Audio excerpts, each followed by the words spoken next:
بسم الله الرحمن الرحيم وبئنا سعيد الله محمد وعلى آله وصحبه وسلم أجمعين. ما هو تاريخ أي تاي لحدي واتني يكون شو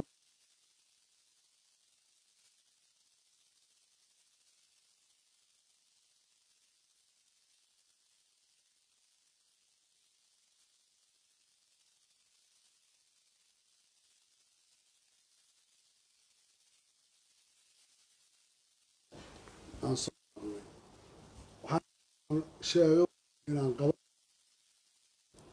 أما كراهة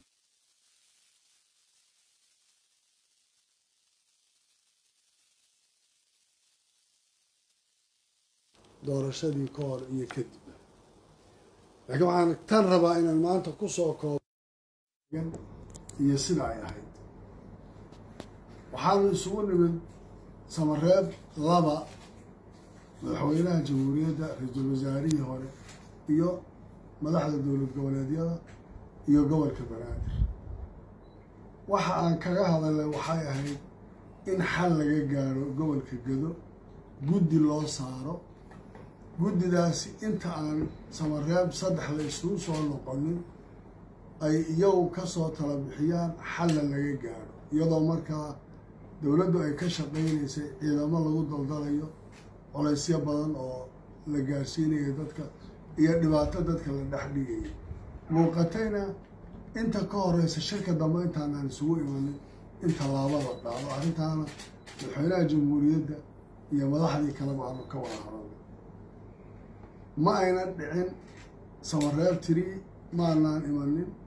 sababo jiray awgood oo arrintii xukuumaddii iyo waxyaalihii dhacay baa sababay wax tallaabo arrintaa laga qaada mayna jirin sebtembar imaatinkii aanu nimid muqdisho waxaan beesha caalamka iyo xukuumaddaba u sheegay inay igu adag tahay inaan shir ka qayb galo iyadoo dagaal uu ka taagan yahay gobolka Gedo maalintii garoonka aan kula kulmay beesha caalamka iyo xukuumadda ciddii aan ka arkayba waxaan u sheegay culayska naga haysta shir inaan ka qayb galo xaaladda ka socota gobolka Gedana aanan mas-uuliyaddeeda qaadi karin doodeer ka bacdi waxaa ii soo baxday shirkaa inaan ka baaqlaayay inay caqabad ku tahay masiirka ummadda Soomaaliyeed waxay noqotay inaan u tanaasulno oo aan oggolaado inaan shirka ka qayb galo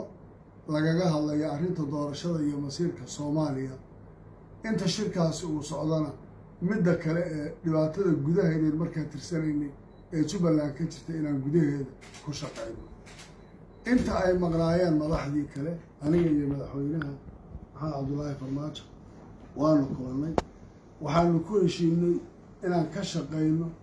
guddi saaro la soo ururiyo sidii xal looga gaari lahaa arrinta taagan ee gobolka Gedo madaxweynuhu nin buu soo magacaabay ahaa taliyaha nabad sugidda Fahdi Yaasiin ana nin xildhibaana baan ku soo daray waxaan ku nidhi tala noo soo jeediya oo waxaad keentaan Geelle Jaamac Mursal iyo Fahdi Yaasiin tala ku eg xaaladdan wixii hadda laga qaban karay waxay soo jeediyeen in la qabto guddi wada jir ah guddidaas inay soo jeediyaan xal sidii looga gaari lahaa arrinta gobolka Gedo maamulkii sidii wax loogu qaban lahaa sidii dhibaatada taagan xalkeeda loo gaari lahaa dowladda federaalka iyo Jubbaland waxay isku haysay gobolka ku saabsan loo sameyn lahaa oo guddidaas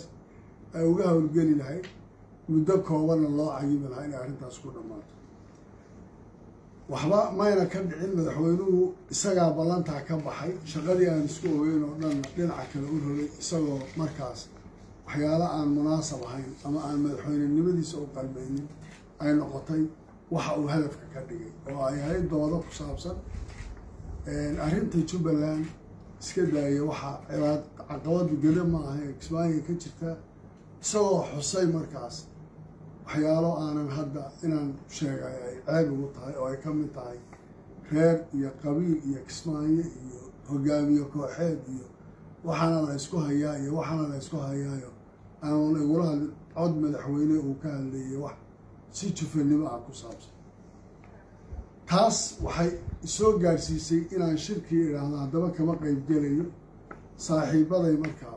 markii hore madaxweynaha puntland baa nagula jiray heshiisiinta iyo negotiationka aniyo madaxweynaha naga dhexeeyey madaxweyne qoorqoor cabdicasiis waare iyo cumar finish yaa waxay qaateen marka weliba saddexda madaxweyneha kale intii hore idinka qoys u wada shirayo isla socday waxaan rabnaa inaad shirkana nala dhamayso hawshana aad nala qaadato kabacdi annagu aanu gallo waxaan kuli iga daayay arrintaasi way adag tahay ninkaana nin u socdo ma ah waxaa dhacday markaa inaan sida ugu sharafta badan ee loo dhammayn karayo aan u dhammaynay isla qaadanay labada goobood sida loo qaybin iyo say noqonayso doorashadiina aan go-aankeedii 17 September sidaa ku gaarnay intaasi markay dhacday waxaan ka hadlay oo ka mid ah qaybta hadalkii aan ka hadlayay madaxweynuhu stateka dhexdiisa u taallaa siduu u qaybsanayo kuraastiisa ee labada magaalo ugu qaybinaya maadaysi maya buuro 2016 waa la qaybiyey idinku kaan hadda soo yeedhi waan sheegnay waan dhammayn waxay noqotay in nooc loo kala saaro gobolka oo qabaylada qaarkood oo labada meelood badegaya la yidhahdo hal meel bay wada degaana madaxweynuhu isagoo dan kale markaas uu riixidaa keenay saaxiibaday markay hawshii dhammaatay jawaab lagama helina nin waliba uu dhoofay ilaa waa la heshiiskii waa la gaaray maalintii aan tagay Kismaayo 3 maalmood kadib waxaan furay shirkii golaha baarlamaanka ee heer dowlad goboleed furitaankii shirkaan kaga hadlay mowqifkayga sida wax loo qaybiyey aragtida aan qabo taas ay ahayd waxay ku salaysay waan ka hadlay waxaan halka u arkayey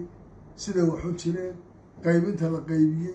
iyo inuu madaxweynuhu lahaa ku tagrifalkeeda iyo riixideeda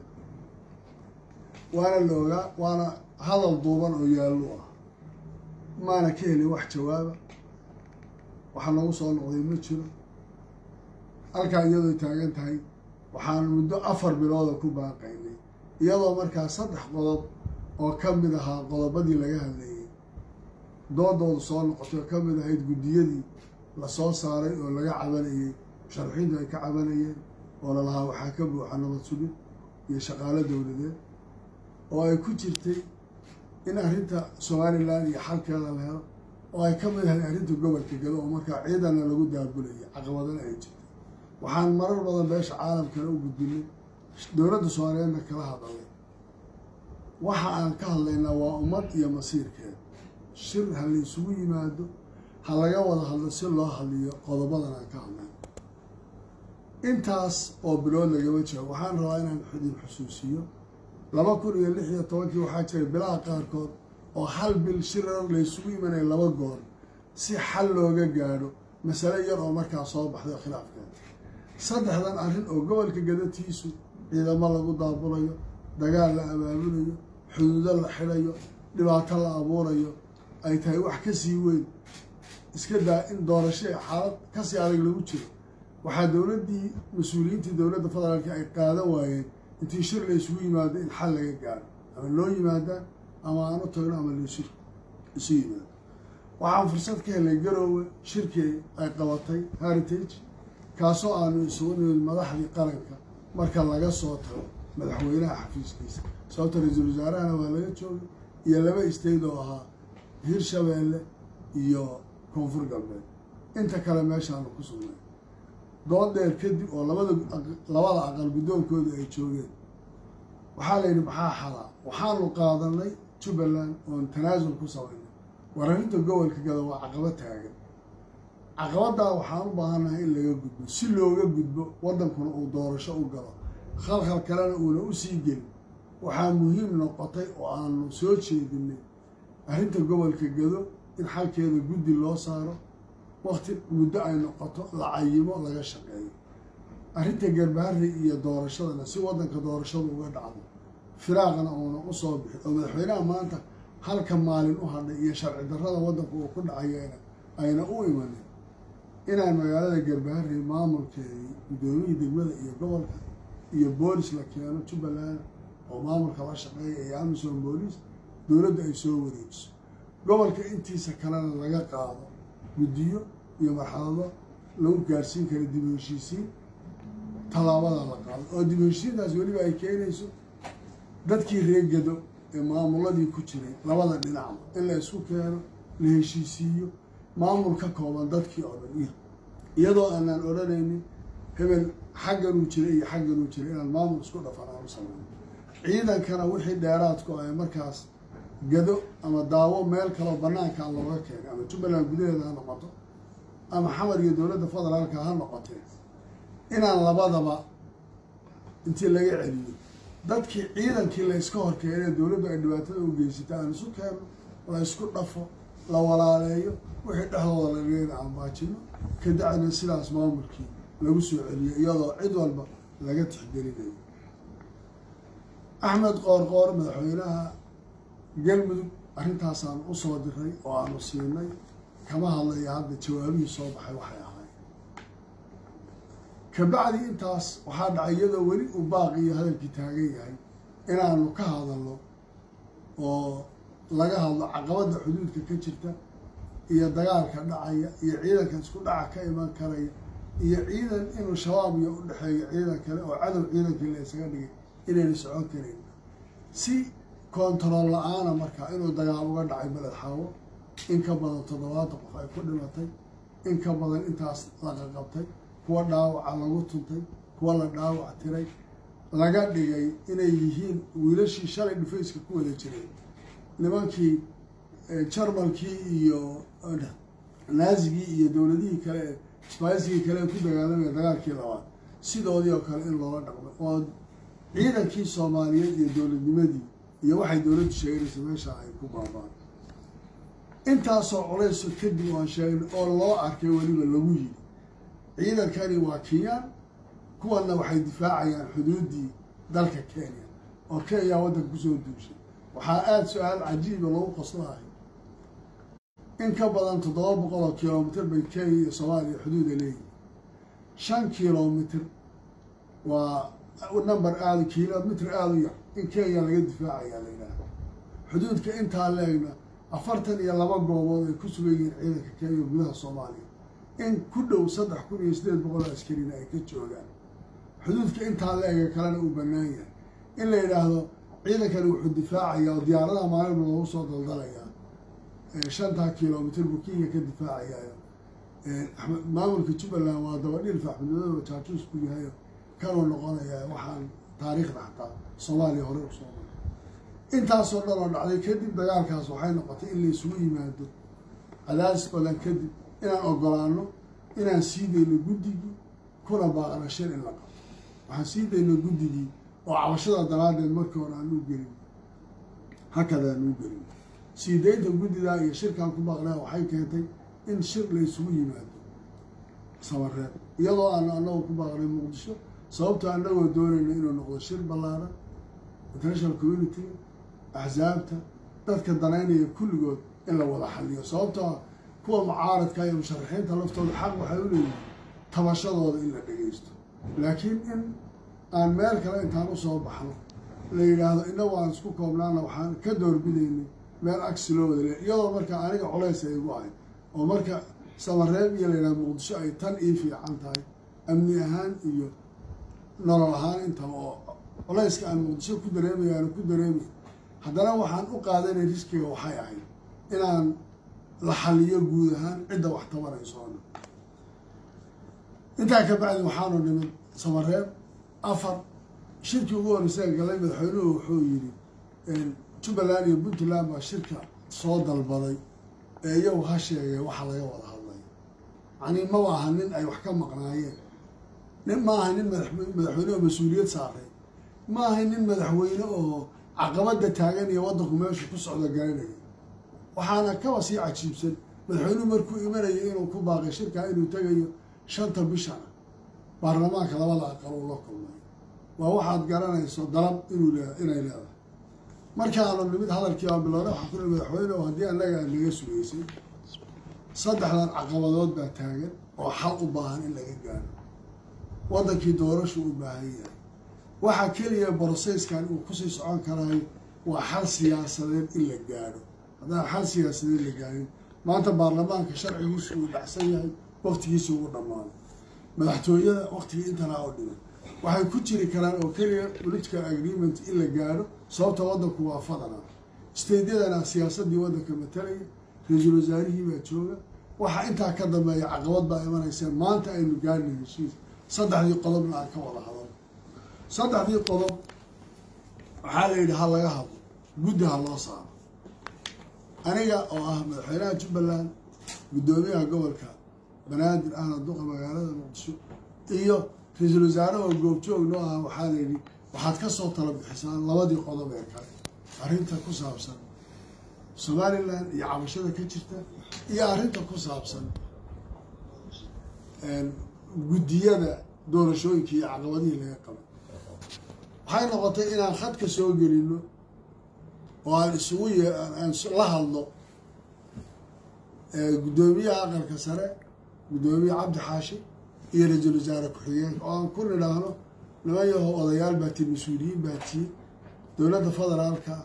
axzaab mucaarad kulli intaad ka baxdaan idinku dadka aad mas-uulka ka tihiin xalkooda ka shaqeeya guddiyadooda doorashadu nooca u dhacayso isu taga go-aanna la soo siiya wixii intaa ka dambeeyana go-aankaad soo gudbisaan waxaa idinla wadaagi doona maamulkeeda yeelan doona ra-iisul wasaaraha jamhuuriyadda federaalk ee soomaaliya tii kalena aanu talo ka soo bixinay oo aanu keennay in la qaato in laga saaro dhammaan wixii cabasha ay ka jirto ama ha noqoto ciidamada wixii ay guddiyada ku jira ama ha noqoto mataqaanaa shaqaalaha dowladda ee rayidka ama ha noqoto ciddii kale caqabad tabasha ay ka jirto in laga saaro oo dad lagu qanci karayo ay noqdaan dadka la geynayo meesha ee guddiyada lagu bedelayo arrinta jubbaland waxaa loo xilsaaray 4 madaxweyne puntland galmudug hirshabeelle iyo koonfur galbeed waxay soo jeediyeen qorshe ah in arrinta gado guddi 4 dowladood ka kooban oo wasiirada ay galaan laba laga kala dhigo guddidaasi muddo cayiman dib-u-heshiisiin gobolka gado ay ka sameeyaan arrinta ku saabsan garbaharre iyo doorashadu meesha ay ka dhacaysana inaan maamulkii u dirno guddidiina la geeyo ciidan amisom booliisana la geeyo doorashaduna sidaa ay kaga qabsoonto waxay yidhaahdeen markaa adugu tala dib ugu noqo guddidaadii iyo dadkii kula socday la tasho sidaa ha la yeelo waayahay baan ku idhi tanaan soo gaarnay halkanaan nimid waxaanu imid mas-uuliyiintii kale oo guddoomiya gobol ka mid yahay oo wasiiradii ka mid yihiin waxaan idhi arrintaana jirta maxaa xala in guddoomiyaha gobolka la iska daayo guddoomiyihii degmada la qaato ciidankii aan geyno oo amisom booliis ay tagto guddidii loo diro sidaa la yeelo intaas aan u gudbiyey saaxiibaday haddana intaan meesha joogna shirar la galay doodo badan baa la soo celiyey shirar badan baa la isku noqnoqday mar walba markaa madaxweynuhu wuxuu ka hadlayey arrinta gobolka gado jubbaland roolka yeelan karta wuxuu noqon karaa oo keliya inay guddiga doorashada soo dirto guddiga doorashada hadday noqotana dee waxaa meesha yaalla haddaan guddoomiyihii degmada iyo gobolka oo labaduba reer garbahareeya oo ka soo jeeda la yidhi haddii madaxweyne intuu abaabul sameeyey waa la dhagax tuurayaa lama ogola oo ma tegi karaan ma waxaan u diri karaa guddi doorasho oo soomaali ka kooban oo soomaali qabaa'il kala duwan oo laga yaabo reer garbahareeya inaan cidibo kaga jirin intaan u diro miyay noqon karaan inay iyagu ka shaqeeyaan oo guddidu ayna lahayn maamul la shaqaysa sababtoo guddidani bulsho rayad bay la maamultamayaan waxaa lala dhaqmayaa maamul waxaa lala dhaqmayaa dhaqan waxaa lala tacaamulayaa dhalinyaro intaasoo dhan marka haddaan jirin maamul wixii u dhexeeyahay guddidu waxama qaban karayso haddiise iyagii aan la ogolayn guddoomiyihii iyo gobolka iyo degmada ma waxaa tegi karaya markaa guddi kooban oo soomaali ka kooban oo iyagu magaaladii wax ka qaban karay doodaasi markay dheeraatay kabacdi waxaa isku noqdeen nimankii madaxweynayaasha ahaa ee dowlad goboleedyada ee 4 ahaa iyo waxay soo jeediyeen haddana iyadoo markaa aan ogolaanay guddoomiyaha gobolka intiiba la reebo guddoomiyaha degmada iyo in la qaado intana ay marto in talo ah axmedow guddoomiyihii u kaadi degmada waxaan rabnaa guddi inaan u diray garbaari guddidaasi inay ka soo shaqeeyaan in ay dadka la kulmaan diiwanshiin sameeyaan ay soo jeediyaan marka bal qof kale oo aan hadda guddoomiyaha jooga ahayn ay soo barboosgareeyaan oo la yidhaha qof kalea dadkii isku raacsan yahay waxaan rabnaa guddoomiyaha degmada inaad qofka jubbaland usoo magacaabo kabacdina qofkaasi uu noqdo maamulkii jiray isaga iyo amnigiisii lagala shaqeeyo amisom boolis la keeno guddidii la geeyo sidaa ay ku shaqayso warka laygu soo celiyey waxay madaxweynuhu inuu yidhi maya haddii jubbaland ay magacaabaysaba guddidu ha soo jeediyeen odayaasha ha soo jeediyeen hadday magacaabisba jubbaland ay ku leedahay ma aqbalayo oo dhibaataa dhacaysa ma kari karayo markaa anigu guddi inaan khatar geliyo laleeyahay guddoomiyihii ay la shaqaynaysa haddaan magacaabo dhib baa ku imanay waxaan isku daynay wax kasta oo tanaasul oon samayn karra inaan samayn waxaan soo jeedinay oo kale haddii ay sidan tahay arrinta doorashada barintii loo kaadiyo dib u heshiin ha la galo gobolka gado oo dhan ha laga gado garbaari ha laga bilaabo ciidamadii ha la isku dhafo maamuladii ha la soo waxeeyo gobolkii ha lagu soo celiyo jubbaland gacanteeda kabacdina doorashadii inta broseska kale uu socday gaadhaysahay ha la qabto arrintaa iyadaa madaxweynuhu uu ka goos qabsaday waxaan rabaa inaan idinaa dagaal baa jiro wiilal baa dhimanaya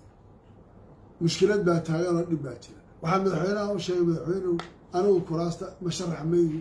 dhan kursi kabelihi laakiin waxaan rabnaa doorasha inay dhacdo xataa hadday adig kuu soo wada baxaanood kulli aad u ka shaqaysanayso waa sideeda wax kuu yeela laakiin hodaan ugu yidhi broseska ka dhexbaxo kaambeynkaaga ku jira intaan waqtigaagu kaa dhammaan waxaan ha kaa dhacdo doorashadu ha dhacda ogolow mayna dhicin intaasoo dhan madaxweynuhu wuxuu ku soo koobay inuu isku koobo sheegasho hal gobol iyo hal degmo oo soomaaliya ka mida oo degmo ka mida gobolka gado oo kuraas ay taallo uu yidhaahdo aniga unbaa ka talinaya haddaba madaxweynaha waqtigiisu dhammaaday see buu soomaaliya u xukumi karayaa hadduu hal degmo sheegtay oo uu yidhi anaane oo anaa ka soo jeeda oo reerka iyagaa dega oo anaa maamulaya oo doorashadeeda maamulaya oo maamulkeeda iskale suurtagal miyay noqonaysaa madaxweynuhu soomaaliyada kale oo dhan inuu isagu mas-uul ka noqdo oo uu yidhaahdo anaa soomaaliya madaxweyne ka ah deegaan iyo leebalka intaa leegna inuu ku kooban yahay wax dhici karaya maaha waana arrin aad iyo aada looga xumaado waxaan ku baaqaya waxaan diyaaru ahayn wax kasta oo laloo soo jeediyey waxaan u taagnayn si kasta oo doorasho nabada ay ku dhici karayso waxaan ka xumahay in maanta ciidan soomaaliya isku horfadhiyo oo wiilashaa maanta wax qaban kara ayna jirin waxaan ka xumahay in maalin walba diyaarado rasaas iyo qoryo iyo baabuur wada gobolka gada lagu sii wado lagu daldalayo oo maanta deegaanada intoodii kalena ee jubbaland danab maanta rasaas baa ka taalla ay shabaab kula dagaalamaysa waxaa la yidhi jubbaland weydiista ha idiin soo qaada diyaarad dowladda uma helaysa kiradeeda s n a baa la yidhi waxba idiinma heli karayn ciidan s n a oo dhoob la isku dilaa maxkamad la yidhaha loo soo diro dowladdu waxay tiri uma hayno maalin walbaana 5 falayd 6 falayd baa tagta oo ka degta oo shaqo ka qabata oo hub geysa oo rasaas geysa dhibaato aada u weyn weeye waxaan diyaar u ahayn oo intaa ka hadlaynin oo meel caalam iyo madaxda soomaaliyeedba kaga hadlaynay war waddankaan ha la badbaadiyo maanta waxay taagan tahay in madaxweynihii uu ballansaday baarlamaan waqtigiisii dhammaaday iyo isaga oo berri waqtigiisii ay ka hadlay waxaan rabaa baarlamaanka soomaaliyeed inaan u sheego waddankan dhibaataha gelinina su-aal baa imanaysa 4 sano madaxweynahaan arkay waddan ma maamulaynin yaa maamulayay xaggeesa waddankan uu ku socdaa 4 sano kadibna sharciyadda maanta baarlamaan lagula hadlayay iyo waxa la soo saaraya maxay noqonaysaa soomaaliyay dagaal qabiil ma aha dagaal sokeeye ma aha 91 ma aha system iyo dastuur baan leenahay isaga hala ilaaliyo ra-iisul wasaaraha jooga xukuumad ka hertee karaa jiri karta waxay la tahay in dadka soomaaliyeed si degan iyo beesha caalamkaba waddankan arrintiisa looga fiirsado waxa uu xalay ninka hadlayay magaca dowladda ku hadlayay akhriyayeen wax sax ah maynan ahayn inta broboskay soo jeediyeen madaxduna waa la yaqaanaa inta aan compromise-ga iyo tanaasulna waa la yaqaanaa waan ka hadli doonaa markaan kismaayo nabad ku tago haddii ilaahay yidhaahdo taariikh dheer baan ka hadli doonaa doorashadii jubbaland baan ka hadli doonaa 2 sano ka hor oo waddanku dowladdu ay diiday in shir la isugu yimaado yaan ka hadli doonaa. aad baad u mahadsantiina. هذا وبالله التوفيق والسلام عليكم ورحمة الله وبركاته.